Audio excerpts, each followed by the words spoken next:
Listen to these 3 rules you have to follow in order to take care of this pet. Number 1, no sunlight. No lights, period. Well, you can dim the lights, but don't have them blaring. This pet doesn't like bright lights. Sunlight will kill it. Number 2, don't get it wet. Number 3, and they don't say what happens if you get it wet. Number 3, and this is the most important one. Listen up. Don't feed it after midnight. Welcome to the Actors Room, everybody. Episode number 70. We're going to highlight the film called Gremlins, 1984. Sit back, relax, grab yourself that beverage you hold dear. Hope you enjoy the show.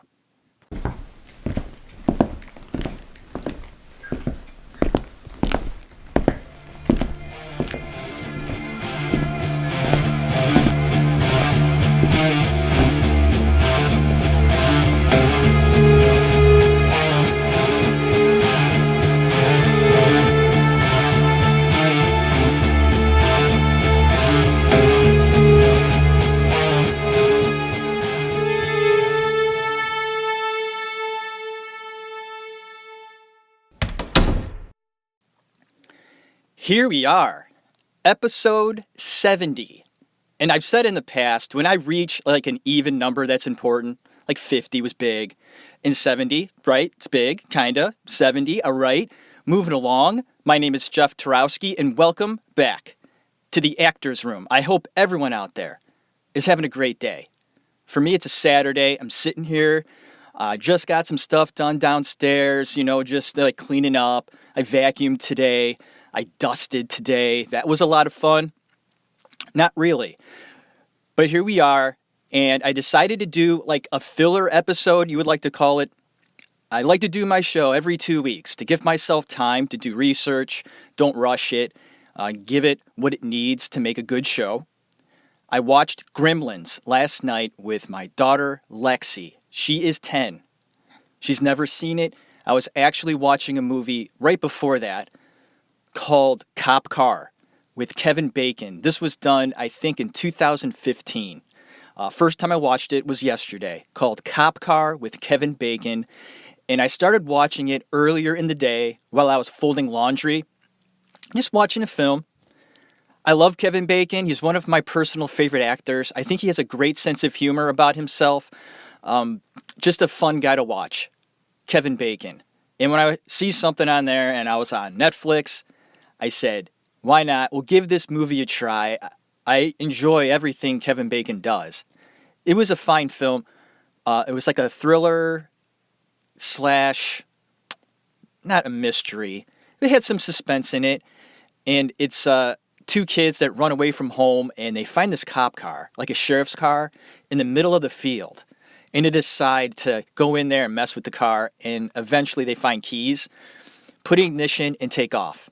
Well, the reason why the car was abandoned is because the sheriff is crooked and he killed some guy. They don't go into detail, and I don't want to get too much into Cop Car. I suggest you watch it. If you're a Kevin Bacon fan and you enjoy those kind of movies like a mystery, thriller, suspense, and Kevin Bacon's just great, isn't he? Man, Footloose. He started out his career in New York City way back in the early 80s, doing plays on Broadway. One of the very first plays I picked up when I was a kid in the library, back in the day when you actually had to go to the library. That was interesting. And all the Dewey Decimal System, what a mess that was. But one of the very first plays I picked up, it was a hardcover. And it was a play called, I think it was called Picnic? No, it was called Album. I can't believe I remember that. I mean, this was like in the late 80s, early 90s. I remember reading the play. I liked the play. And in the very middle of the the script or the play, they had pictures of the production that it presented in New York City on Broadway in like 1983. And in the play, there's a young Kevin Bacon. He had to have been 18, 19. Haven't done research on Bacon yet. Will do in the future. But getting away from the fact that I watched Gremlins last night with my daughter Lexi. The reason why I brought up Kevin Bacon and Cop Car is because I continued watching Cop Car that I started earlier in the day, later on when we came home that night. I watched the second half of the movie with Lexi. She was in the room and she just, was sitting around with me and she started watching Cop Car with me. And she liked it. At 10 years old, she liked the suspense. She kept looking over at me going, Dad, this is really interesting. I didn't think I'd like this. I'm like, great, it's something that we can watch together. We were having fun. We were talking about the movie, and she liked it. And about a half hour later, the movie ended. And it looked like she wanted to watch something more. We went through all the movies. I said, you want to watch something fun, like a family movie? And she says, Dad, I kind of like the suspense movies. I said, okay. So I'm trying to think, something suspenseful, fun, got some thrill in there, a little, something interesting to watch. And I thought, Gremlins. 1984. Executive produced by Steven Spielberg. We go back to back with Steven Spielberg, didn't plan it. And like I said, a filler episode talking about lightly. It's not going to be a long one, I don't think. But you never know. With my show, I can babble. But I gotta tell you, when I sat down last night to watch this movie, and by the way, my wife hates this movie, I think. She's picky with stuff, especially entertainment based. And this movie will flash across the screen when we're browsing Netflix, and I'll bring it up. She's like, no, I would rather not. And the last time I saw this movie was years ago. It's a kid's movie, kind of. I say that lightly, because watching it at the age of 42 in 2019, it's truly incredible. Some of the things that were put in this movie. Originally, this film was supposed to be a sequel to E.T. Spielberg wanted to create a sequel. E.T. was such a big hit that Spielberg wanted to sort of ride those coattails. Keep going and see if he can come up with something. And he felt that if I can make a second part to E.T., that could be fun. The audience would definitely come out and see it because E.T. was such a big film when I was a kid. I grew up in the 80s, and this has to be one of the biggest movies ever by Spielberg, E.T. What a creepy movie, too. And my grandparents and my parents, because it was such a big movie, they took us to the theater like 5 times to see this movie. I was a little creeped out by it. When you think back to E.T. when you were a kid, didn't that creep you out too? Think about it. If it didn't, that's fine. It creeped me out. Spielberg puts in that creepiness, doesn't he? And when I watched Gremlins last night, it sort of brought back that feeling, although not as creepy as E.T. Gremlins definitely had some interesting material that I like to discuss in the Actors Room. I want to take this moment to say my name, Jeff Tarowski. I have a website called theactorsroom.libsyn.com. You go on there. I have a donate button for those who would love to donate to the show. $1 would be fine, even 50 cents. It shows, hey, you're doing a great job. Keep it up. I also have a Facebook page. It's called The Actors Room. You go on Facebook, you just put in The Actors Room and you get pictures. It's a great place to send me comments. I think the most comments I get is on Facebook. Just messages. Your show's fine. Your show's not fine. Complaints that I get usually are on Facebook. Some have put it into the comment section on iTunes, which is fine too. If you have a negative comment, put it on iTunes. And I received a few after I did my Michael Jackson documentary. They were not afraid to go on there and bash me and my. They said I needed to get therapy. Okay. We all have our issues. I have a bit of an anger issue. I admit it. Sometimes I yell. I let things sort of bubble and kind of boil over in my head. And sometimes, even on my show, they said that it seems like I have anger issues. That might be the case. I do have some slight anger issues. And I'm okay with that. I am. That's just who I am. If I come off, he said one of the comments said I was lip smacking. I'm not quite sure what that means. I smack my lips. I guess it's a figure of speech. I guess I complain sometimes. Don't we all? I'm trying not to. I'm going to try to stay positive, talking about Gremlins, although wanting also to bring up plot holes, weird things in there, and the fact that this movie pushed audiences and the rating system to label this as PG-13. It was a new thing coming out back then. PG-13. Just because you have the content that's directed towards a certain age group. And in this movie, it's directed towards a younger crowd. But there are images, subject matters that are a bit edgy. And when I say a bit edgy, I mean I'm being very nice. It was edgy. And it got a lot of complaints in the screening process before they put the film out that Gremlins was too edgy. No way they're going to let their little kid watch it because of the content. Steven Spielberg felt that it would be a good idea to release this film under a new rating, PG-13, which means that 13 and older are allowed to watch it. And if you're under 13, you better have a parent right next to you. And if you don't watch the movie. Okay. Do you know how many times I would come downstairs, or when I was a kid, HBO, Cinemax, Cinemax, and Showtime, and there was another one too, the Movie Channel. That one wasn't as big, but HBO was huge, and so was Cinemax for all those young teenagers. Thank you, Cinemax. HBO, cable. I mean, there was stuff available to young kids in the 80s that parents probably shouldn't have had their kids watching. But you know what? Hey, it's out there. We were educated, right? I guess you could say that. The kids of today have all their phones and devices and tablets and shit. They are presented with a shitload of knowledge right at their fingertips. In the 80s, we had HBO. We had Cinemax. What a glorious time. And we saw things we probably shouldn't have. And thank you, Steven Spielberg, for putting movies out there that were, hey, interesting.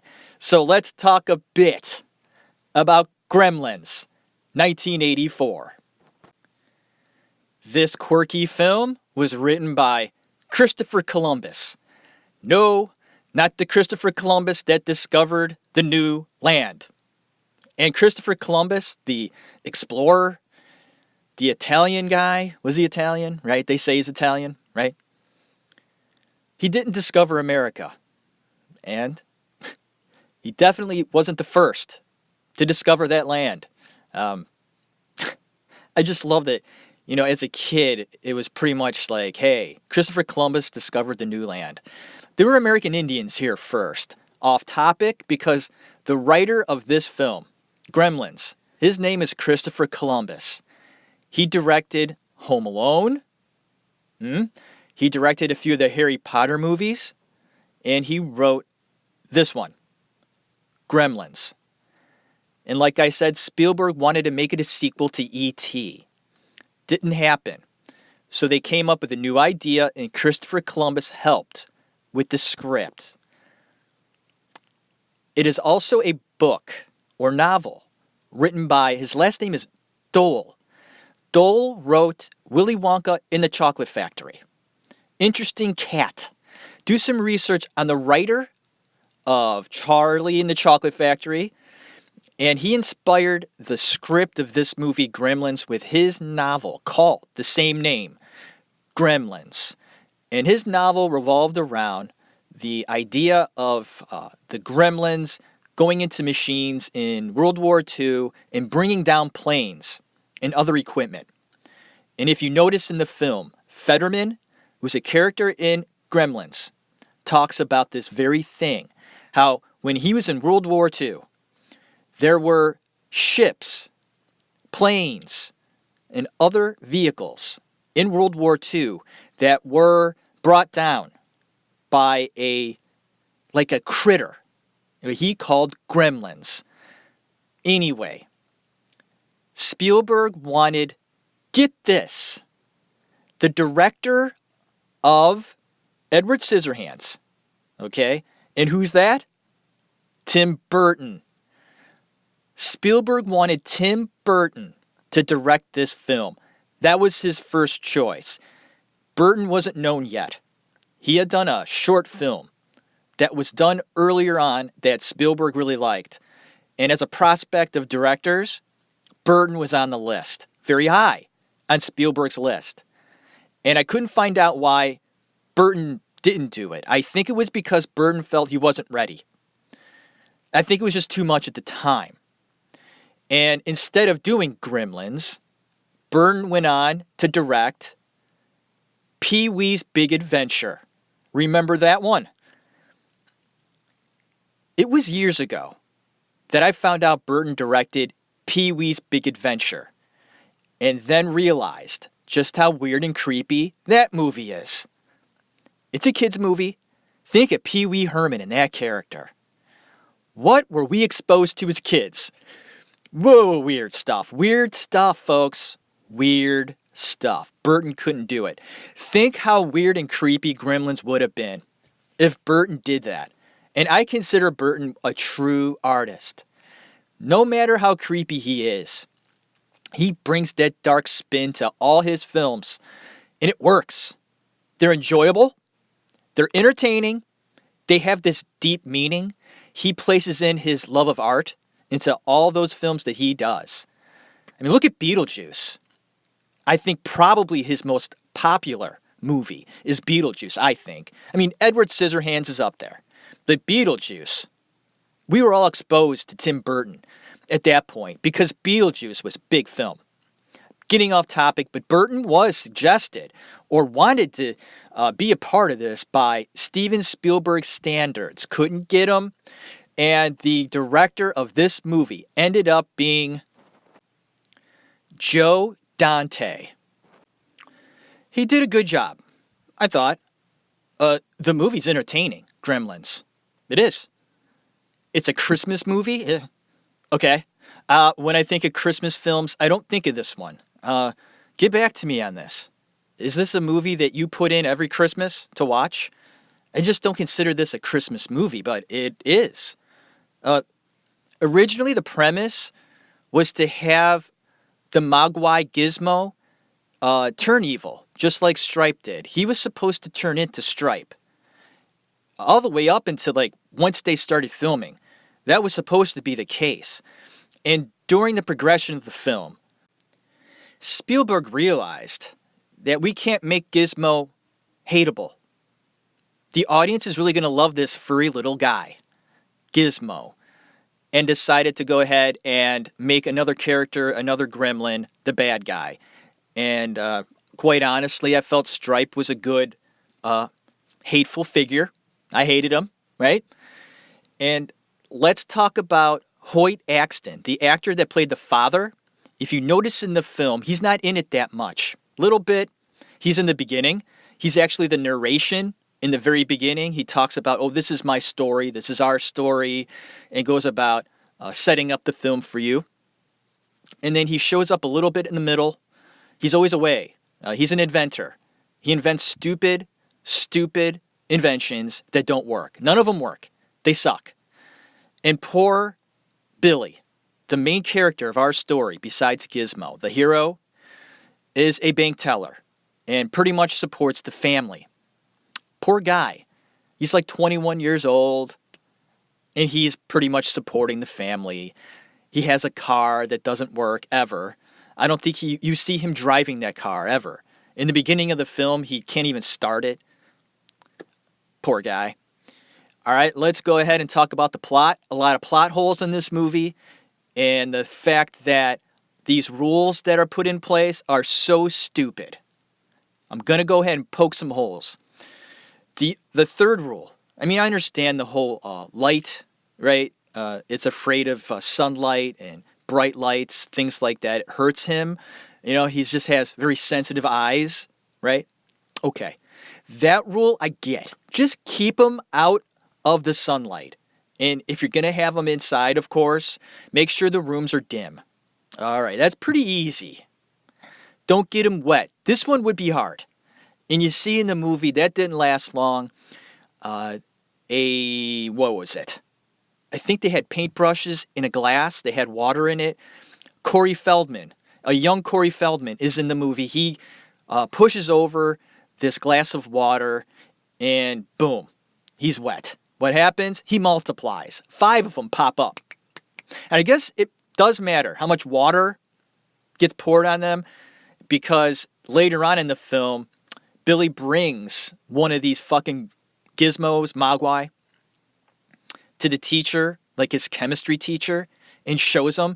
And they just do like a drop of water on one of these Mogwais, and one comes out. And then later on in the film, where fuckhead, white-haired guy, Spike, jumps into a fucking pool. And that's a hell of a visual. Whew. I can't believe I'm talking about this movie. I hope you find it interesting to find out information about Gremlins when you're a kid or you haven't seen it yet. And you go, Gremlins, I'll check it out. It's on providers, folks. Go on Netflix. It is there now. Did I say Netflix? Netflix. Oh boy, I may be doing some editing today. Oh my gosh. And it's weird too, I'm doing it. It's like 1 o'clock in the afternoon. I hardly ever do my shows at this time. I just don't. It's a little weird. I got a weird vibe going on here. I may re-record this tomorrow. If I have time, I might not. A filler episode, folks. A fun episode discussing Gremlins. The third rule that really just doesn't make any sense. And even when I was small, I never understood this rule. Who came up with this rule? Christopher Columbus, I guess. The third rule is never ever feed the critter after midnight. Isn't it always after midnight? Right now, it's 1 o'clock on a Saturday in the afternoon. It's after midnight. Where's the cutoff? They never say, don't feed it after midnight till 8 o'clock in the morning. Between 12 a.m., okay, and 8 a.m. That's the window. Don't do it. At 7:59, you give that fucker a piece of bread. It will be fucked. It'll turn into a cocoon. And you see that. The Gremlins find a way. Like it's deep down inside them. And even Gizmo, after he is drenched with water and 5 of them pop out, he looks depressed because he knows they're like the spawns of the devil. These other gizmos. Mogwai. And I have a Shih Tzu. And he looks like Mogwai, a little bit. The eyes and everything. And I was completely obsessed when I was a kid with Gizmo. I'll admit it, I had a little stuffed animal that was Gizmo. They're damn cute. Could you imagine if there were actually Mogwai out there? Those little critters, like you can keep as pets. They like to sing. They look very cheerful. Didn't Gizmo look just cheerful all the time? If you weren't blaring a light in his face, the thing was just a pleasure. You would put him up by the keyboard and you'd play a song and it would sing. And the voice of Gizmo was Howie Mandel. Howie Mandel comedian back in the 80s and 90s. And he hosted that show where you would pick the suitcases. And he's bald now. I love that show. What is that? Where you would pick from the suitcases. They'd have numbers on them. And that's kind of escaping me right now. Beside the point. But Howie Mandel was the voice of Gizmo. Bright light, bright light. That was Howie Mandel. The actors in this movie, all very good. The performances were very well done by Billy. His love interest was Phoebe Cates. And she had done Fast Times at Ridgemont High, where she took her top off. So it's questionable if they should have her in the movie. She's cute, and she did well as well. Yeah, I was going to say that. She did well as well. Now I know why a lot of people probably don't listen to my show. They hear it once and go, what a bumbling moron. Questionable things put in this film that I want to discuss with you. And probably the main reason why I'm doing an episode on this film, sitting down, watching it last night, after, gosh, it's been years since the last time I saw it from beginning to end. All right, okay. The whole, poking plot holes and stuff. When the father buys this thing, he doesn't know what it is. Complete mystery to him. For all he knows, he gets a glimpse of it, hears it sing, and is willing to pay $200 for this thing. And says, I've been looking all over for this. You have? Really? This thing is unknown to the outside world. There's probably just one of them. Who knows how many there are, but in Christopher Columbus's world of Gremlins, this could be the only one. In this small shop in Chinatown, underground, he has no idea what it is. Oh, you've been looking for this? No, you haven't. That's weird. Why put that in there? Stupid to put in the script, that line of dialogue. You haven't been looking for this. It's interesting. You should have said something like, oh, how interesting. My son would love it. Anyway, the owner says, ain't gonna happen. There's no way I'm giving you this thing. Way too much responsibility. God only knows what would happen. And we will find out what happens if you take this thing and bring it out into the world. It doesn't take long until it gets wet. Thank you, Corey Feldman, you fucker. He knocks down the water. Gizmo gets wet. He multiplies. And 5 other Gizmos come out and start causing trouble right away. They pull the plug and ruin the clock so they can convince Billy to feed them when it's after midnight. And when that happens, they turn into cocoons. They go through a transformation and turn into gremlins. And this is when things get really messed up as far as just the content. It's incredible. Look what happens when they get out of their cocoon. They are evil right off the bat. And the poor mom is downstairs making gingerbread cookies. It's Christmas time. And she hears this ruckus going on. And the gremlins are throwing darts at Gizmo. They got him up on the dartboard. And they throw him into the laundry chute. And the mom is downstairs. She picks up a knife. She gets herself prepared. And they start trashing the house. And there's badass mom. She's fending off stuff being thrown at her. Actually stabs and kills them at one point. She puts one in a blender. One in a microwave as well. 5 of them. She takes care of 4 of them. She's got one that she puts into the microwave. That was fucked up. It only took about 15 seconds for that thing to fucking explode in the microwave. Gross. Pieces of critter in the microwave. She puts one in the blender. I think that's the first one. Crushes it all up. And the other one, she just goes all out and stabs it over and over again. Get out of my kitchen, she says. Wow, folks. And there's 5 of them. And what happens with the other one? Wow. If you know, let me know. Does she kill that one? Yeah, she does. No, wait. It's in the tree. The Christmas tree. The last one. The one before Stripe. This thing is in the Christmas tree. And she backs up, and it starts attacking her, scratching her, and at one point has her on the ground and has a scarf around her neck, choking her.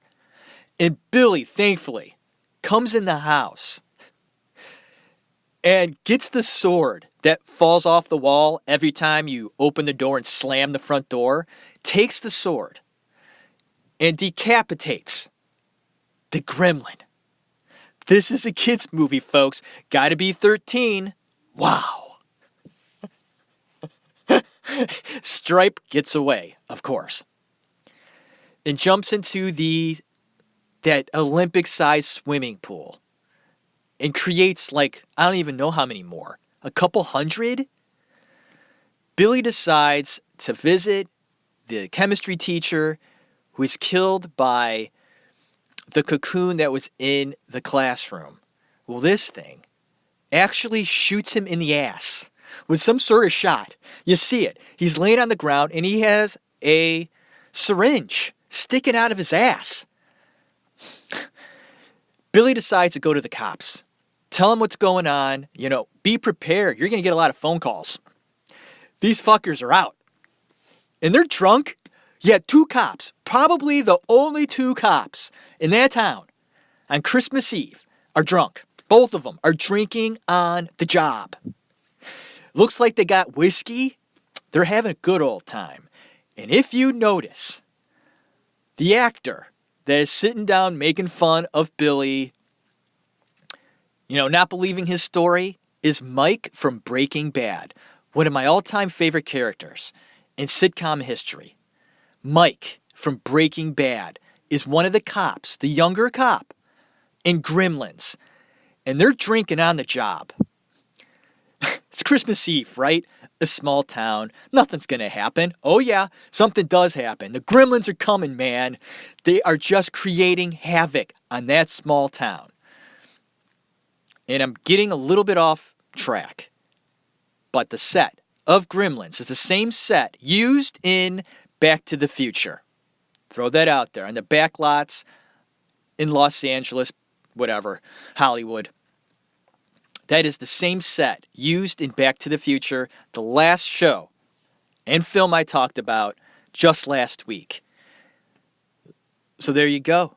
That's not snow, folks. That's all over the place. That is fake snow. It was probably 85 degrees while making this movie. The Gremlins are out. And they got a phone call because the Fettermans, they were killed by Gremlins in a snowplow. Went right through the house, killed the Fettermans. The poor Fettermans. The Gremlins got them eventually. They're starting to believe Billy now a bit. They go out, make the call, and see the town in complete madness. And at one point you see one of the townspeople that dress up like Santa just being attacked. There's like 3 or 4 of these gremlins attacking him, all over him. And the 2 cops are watching it happen right in front of them in their cop car. And they're just watching this scene. What do? Nothing. They watch this poor guy, poor Santa, being killed. And they sit in their cop car. The one cop actually says, let's go back to the station. Those are some great cops. They're drunk. I get it. They're paranoid and scared. I would be. But you're a cop, man. That's your job. That's what they're paying you for. You got to step up, bro. The cops don't get out of the car and help this poor guy. What do? They drive away. I found that very interesting, watching that last night. The cops don't get out of the car to help poor Santa. He's being completely ripped apart by gremlins. No, they just drive away. They save their own ass. Those are true heroes. What the Wow. And we got to point this out. If you remember in the film, and I can't believe they kept this in, when the love interest, Phoebe Cates, talks about why she doesn't like Christmas.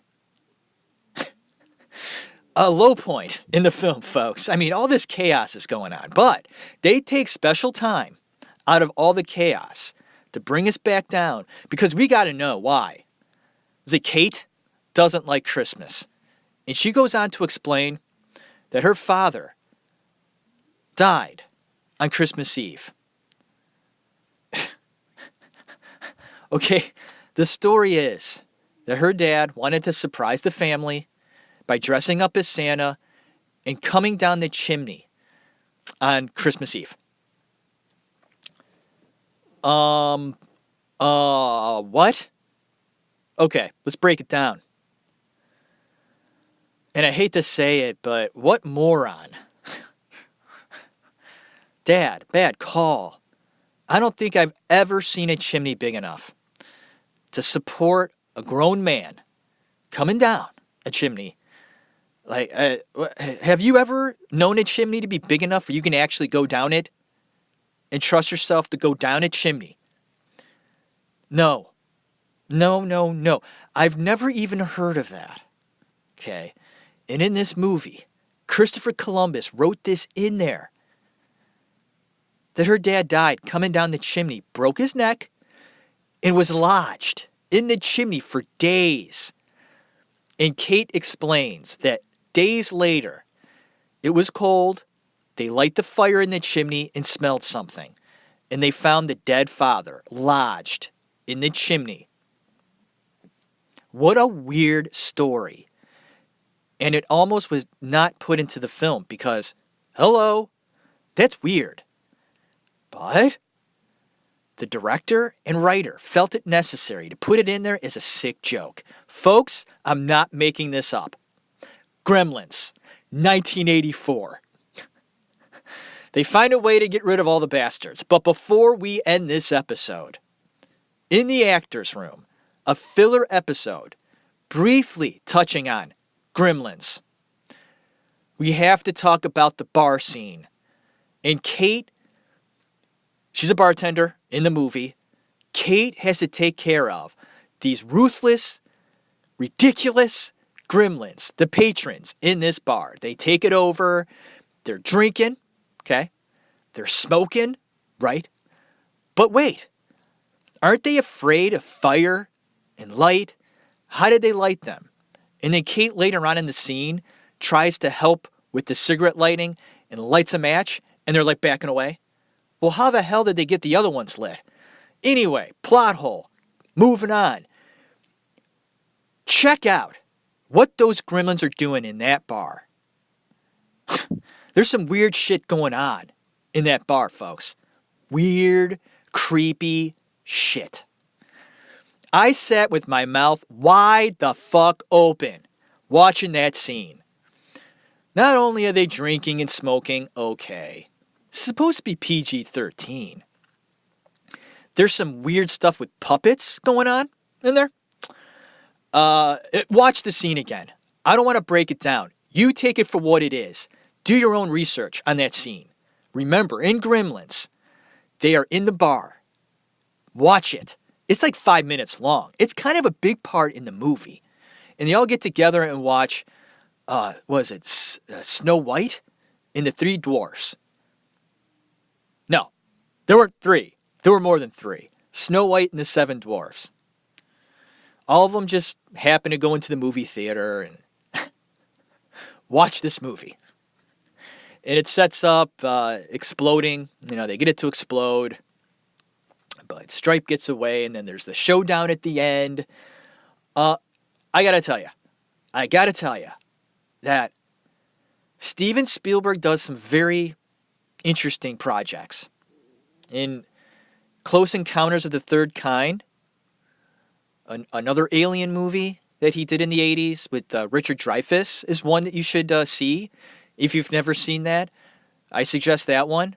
And doing an episode on Spielberg is going to be a lot of work. He's on my list. I got a long list. And I have who I'm going to do next week. I'm going to finish up my research on this actor. You won't be surprised who it is. I had to do him coming up because he's so fascinating, and I think you'll really enjoy. And I'm trying to get in touch with him. I reached out. I extended my olive branch to him. We'll see if he takes hold of it. I hope he does. It'll add to the show. 1984, Gremlins, executive produced by Steven Spielberg, directed by Joe Dante. And cast and crew, fantastic. Let's put it this way. That movie is entertaining. And although it takes place in Christmas time, where there's snow on the ground and these gremlins are running around, I thought that you can't get them wet. But it's okay if you step on snow. Thank you. This is The Actors Room. My name is Jeff Tarowski. I hope you enjoyed this little filler episode of The Actors Room highlighting Gremlins. Go out tonight. Have a good time. Enjoy life. Have a drink or two. Get together with someone that you haven't seen in a while. I kind of like saying this now in my episodes, reaching out. It's summertime here in my part of the world, and it's been a great summer so far. We've had a lot of rain, but it keeps everything sort of nice and green. Things continue to grow because in this part of the world, it's almost a guarantee that about a month from now, everything's going to turn brown because it's going to stop raining for like 2 weeks. And I enjoy going out and taking care of my yard. I do. I enjoy it. It's great exercise. I get outside and I take care of things. I enjoy it. So I hope you enjoy the rest of your day. Thank you for being a part of the Actors Room. Donate to the show. Support it. Go on iTunes. Put a comment in. It takes literally 20 seconds to go onto iTunes. Leave a review. It's a 5-star review. You click on the stars. It's it. It's all you got to do. You click on the stars. It takes 5 seconds. It helps my show. I've had 14 ratings. 14. I'm going on 2 years with this show. I'm in my 3rd season. It's going to be 2 full years coming up, like real soon.